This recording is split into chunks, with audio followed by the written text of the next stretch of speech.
the very best alternate universes are the ones so complete, so as to invite the viewer to insert their own identities into these fictional worlds. Most days we could see ourselves as Ewoks, or hobbits, or house elves. On the great days, at our very best, we feel like the riders of Rohan, or mighty Wookiees.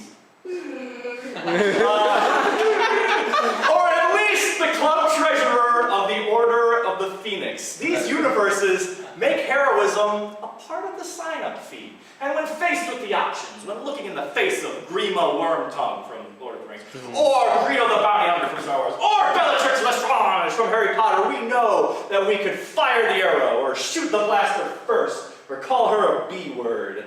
Like Mrs. Weasley did in Harry Potter, she's like, you're a B-word, and then she killed her. Yeah. Yeah, B-words. That is us succeeding, getting our hands dirty, saving the whole dang day. But part of the magic that holds these universes together is a vagueness that doesn't ask too many questions. Deconstructing these texts always leads to frustration. You'll be like, wait, why don't the hobbits just ride an eagle all the way to that volcano and dump the ring in? It'd be super easy, and then you could cut out all that undignified walking. Or you'd be like, wait, so Harry Potter nerds, what is the thing called that you use? Yeah, the time turn, yeah. So the time turn, you turn time, turns time, turns back time.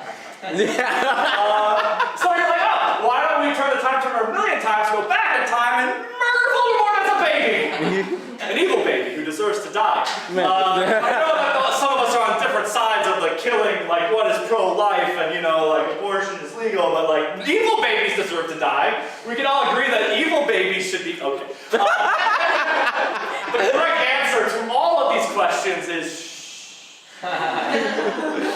Don't speak, baby girl.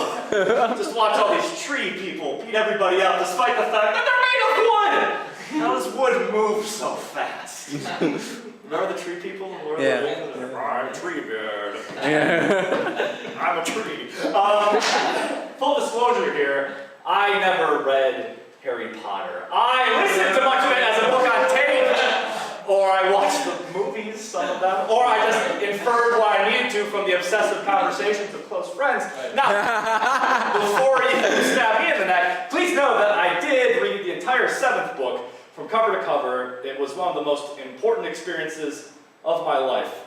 More on that later. I remember once in high school, my mom, a librarian, read me the entire first chapter of Harry Potter and the Sorcerer's Stone to try and get me hooked. Sadly, the part of me that didn't want to admit my mother was capable of anything cool won out over the part of me that was overjoyed to hear Mom speaking a magical story to me again the first time in 12 years. What I should have done is taken the book from her and devoured it, or just said, keep reading, because my stepdad Greg had muted the TV in the bedroom so he could hear too. I remember the house getting so quiet around her voice. Sadly, the part of me that didn't want to admit my mother's capable of anything cool won out, and I avoided the books to try and pretend to be something that I'm not. Speaking of nightmares, I was having this conversation with our friend Fiona on the internet about nightmares. She gets these really horrible nightmares where all of her friends die and she can't save them. I was talking with her on Facebook after I had just died in her dream, and she said, this is Fiona, I just had a genius idea. Nightmare meditation for little kids based on the idea of the Bogart. And I said, yes!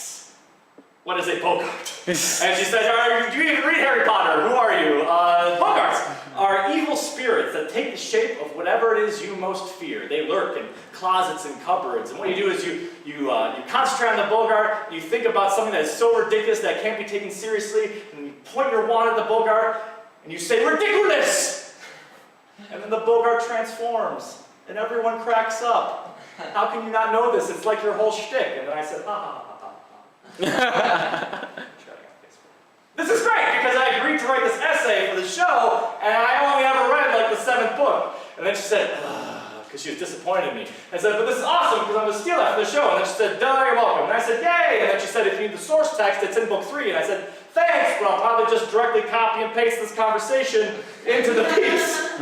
And then she said, I ain't sure you handsome devil. She didn't say that last part. But she's super right, though. I have taking the fears that I have and laughing at them in semi-public, laughing at my crippling uncoolness, laughing at being so nerdy, I'm not nerdy enough for Harry Potter nerds. This laughter is a snare around these fears so that they are conquerable. Of course, they always come back in my sleep. So, in 2007, I was at the National Poetry Slam in Austin, Texas, competing for Team Chicago. I was having the best slam competition of my life, and I actually made the individual final round by performing inane poems about my crappy car and dancing in mosh pits. I had conquered the very serious poets who tried so hard to be seen as a lyrical shaman with my poop jokes and awkward flailing. Then I got a call early in the morning from my brother Dan. My stepdad, Greg, had died in his sleep next to my mother, the soothing-voiced librarian. A real nightmare.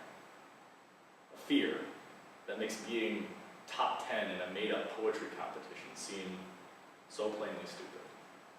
Reality sucker-punching the magic from me. The airline wouldn't let me change my flight home, so I decided to stay and perform in the final round. I did a poem about Muppets, where I cartwheeled off the stage and everyone laughed. I was surrounded by hundreds of smiling friends who, with their wands, deemed me cool for the first time in my life, and all I wanted to do was run away from them so I could wait to fly home for the funeral. So that's what I did. I found a coffee shop on the edge of town, and I read all of Harry Potter and the Deathly Hallows, a book that is so imbued with death, it's in the title. And that book saved me. It held me because my mother came. It's not that it says that death is avoidable.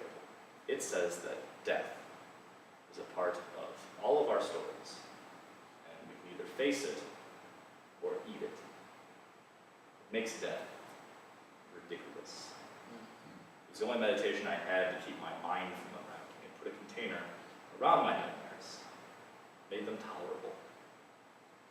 So I know that the magic of Lord of the Rings, the magic of Star Wars, the magic in Harry Potter, this is not the magic we experience in our everyday lives, but we experience magic in this universe. For instance, today is my stepdad Greg's 60th birthday. I mean, what's that? Some kind of magic. Anyway, I'm not going to ask too many questions. Thank you.